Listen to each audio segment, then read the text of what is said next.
What's going on live? It's your boy Billy Rowe. Today is Wednesday, so you know what that means. It's time for your Wednesday word. That's Wednesday word. What's going on, Brother Bruce? I see you here in the chat. I got to actually move the chat so I can see it. But I see you here in the chat. Roll call, present and accounted for. Um, Jumping straight into it. So today's topic is called building to a blueprint. And so I always like to tell you what I mean by these topics. But before I get started with today's topic, I actually want to send a shout out and great love and thank you and appreciation to all the people that came out yesterday and joined me for the first live showing of First Row Intersations. It was a great time. I had fun. I enjoyed it. Can't wait until the next one. As a matter of fact, the next one will be this Saturday at 9 a.m. Pacific Standard Time.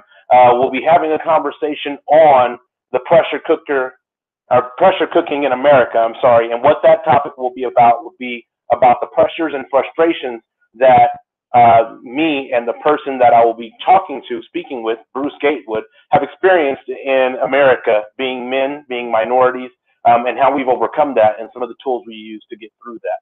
So I just wanted to let you guys know, Saturday, 9 a.m. Pacific Standard Time. I look forward to anybody who can make it live, come in and get in on the chat feed so that you can enjoy a great experience. We had a wonderful time last night. I look forward to doing it again on Saturday morning. That said, it's time for the Wednesday word. Jumping straight into it again, building to the blueprint. What I mean when I say building to the blueprint is intentionally going after and seeking your goals. So a blueprint, it's very simple. I'm going to use a lot of home analogies. And I apologize if I can't respond to you guys, but I see you over there. Hey, family, what's up, Kay? What's up, Antonio Ramon? And Antonio Ramon, good show. Thank you. I appreciate it, man. Anyway, I'm going to use a lot of house analogies. And so what I mean when I say building to the blueprint, as a construction person, let's say that this is, the thing that I want to build. I don't just come to a site with a bunch of supplies and resources and start throwing them together aimlessly. There's a part that takes place before the creation of the actual physical product, and that is the blueprint. We use tools to typically create blueprints. I'm sorry, I don't, because I'm not an architect, but architects typically use tools to create a blueprint. They'll use tools like AutoCAD.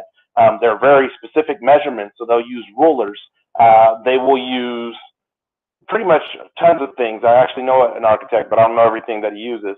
They'll use tons of things in order to make sure that what they're drawing up is exact. So when the builders come in to build it, there's no hiccups. Now, that doesn't mean that there won't be hiccups along the way, but their odds of successfully constructing a home are that much greater because they actually have the blueprint. So the first step in tracking our goals, and I don't mean like the goal for today. This is my focus chart here to my left, and this focus chart helps me kind of structure my day, what I need to do, what I need to accomplish, what I'm not going to get to, what I can wait until the next day. That's what that helps me do.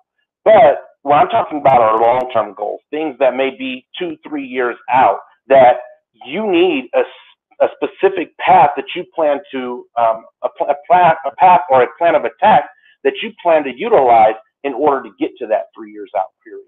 So the first step is creating your blueprint. The first step is not start walking in the direction and hope that you, through osmosis, get to the location that you're going in. You might find out that you've been walking in the wrong direction and the location is behind you. Now you have that much further to walk just to get to where you wanted to go. So the first step is having a blueprint. And if you have it, use it. It's useless to have a blueprint in front of you and then just start throwing aimlessly your supplies around, whether that's your money, whether that's your time, whether that's your food, whether that's your energy, whether that's your sleep. You don't want to aimlessly throw those things. You want to make sure that you have intention when you're doing the things that you're doing with your resources. We don't have necessarily wood and roofing materials and nails and all that stuff. We don't necessarily have that as our resources, but our time, our energy, and our money and our focus are vital resources that we use. The second thing, I got to keep going here because I don't have it big enough. My eyes, maybe they're going bad. I don't know. The second thing is again, this is about being intentional. So the second thing is about being specific. Being specific is exactly what a blueprint is. It is specific measurements on what you're going to do with said board. You don't see, you don't see, let's say, a professional basketball player. You don't see him necessarily doing the same workout that a swimmer would do. Why? Because he's a professional basketball player, and the game that he plays is not an aquatic game. So because it's not a game that he's going to play in water, he may do other exercises that are specific to his craft. So one of the things that I like to do is I enjoy doing these videos and speaking.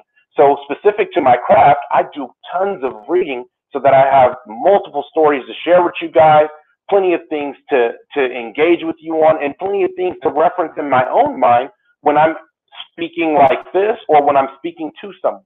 So that is a specific workout that I do regularly and frequently because I know that it's going to help me in presenting on video.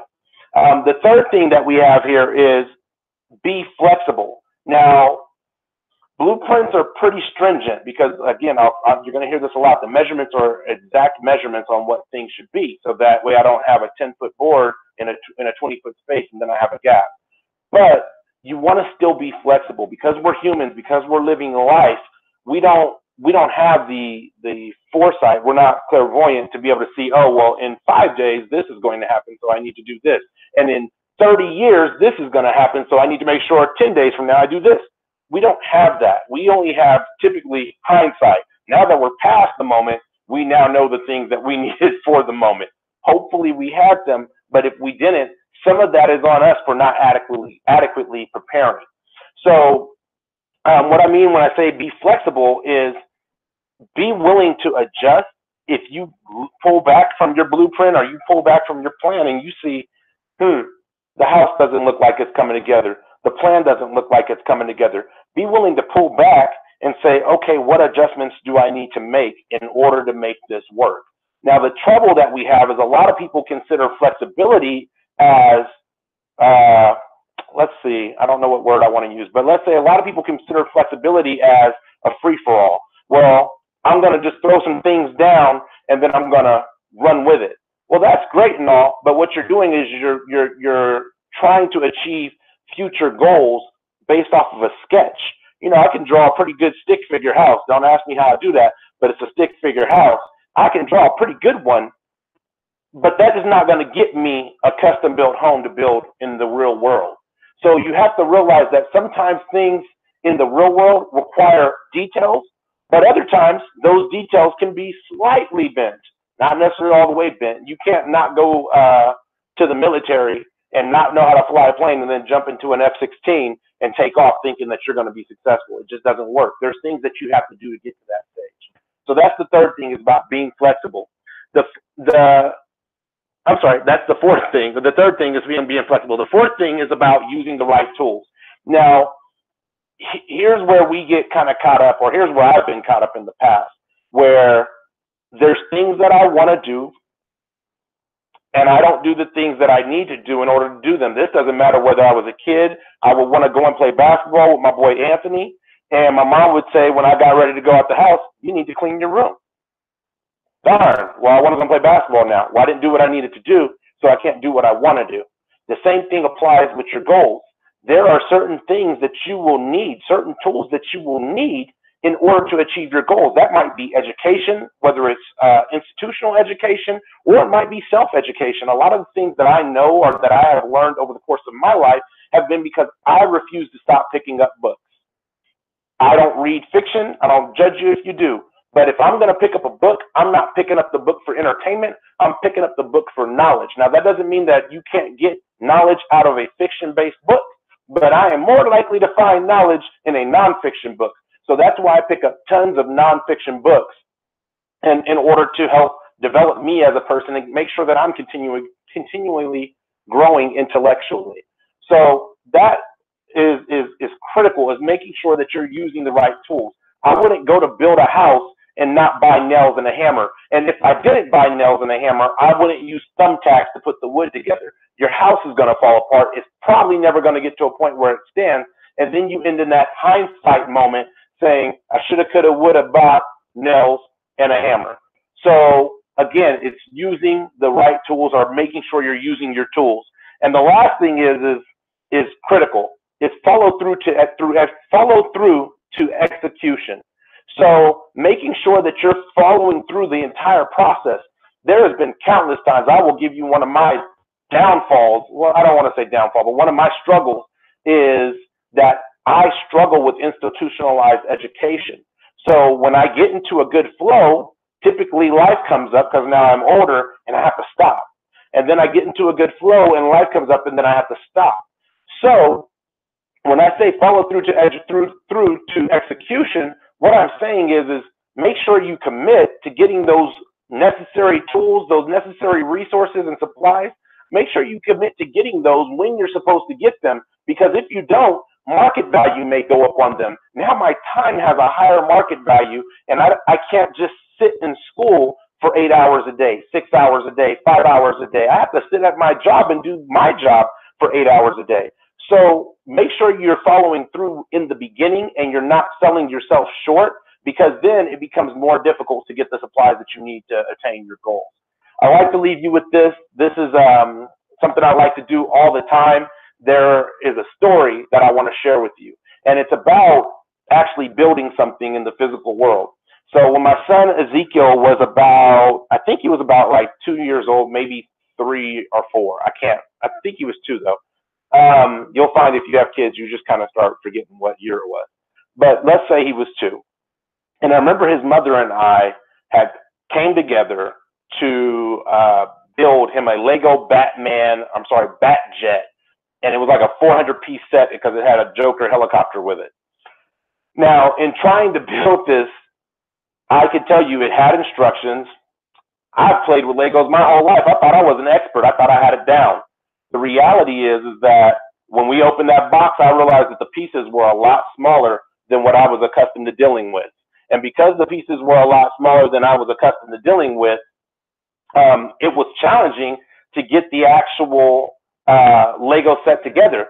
So his mother and I sat down, and it took us 4 hours, about an hour every 100 pieces, to get that Lego Batman jet together, and that included the stickers. Now, if we would have just tried to sit down with a ton of Legos, it's 2018, that was like 2004, we probably would still be trying to build that Lego Batman jet to no success, because we would be aimlessly putting the pieces together.